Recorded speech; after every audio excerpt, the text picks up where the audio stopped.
శ్రీమాత్రే నమః. శ్రీరామకృష్ణాయ నమః. ఒక భార్యాభర్త సన్యాసించారు. ఇద్దరు సన్యాస ఆశ్రమాన్ని స్వీకరించి కాశీ వైపుగా ప్రయాణం చేస్తూ ఉంటారు.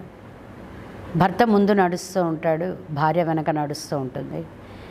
ఈ కథ కూడా రామకృష్ణ పరమహంస తన శిష్యులతో చెప్పిన కథ.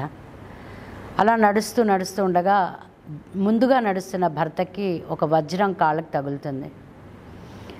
కాలికి తగలగానే ఆయన అనుకుంటారు, ఈ వజ్రాన్ని చూసి తిరిగి భార్య ఈ సంసారమైన కోరికలకి తల ఒగ్గి ఈ సన్యాస దీక్ష విరమించేస్తుందేమో అని ఆ మట్టి అక్కడే కూర్చొని ఒక గొయ్యి తవ్వి ఆ వజ్రాన్ని అందులో పాతి పెడతారు, నిక్షిప్తం చేస్తారు.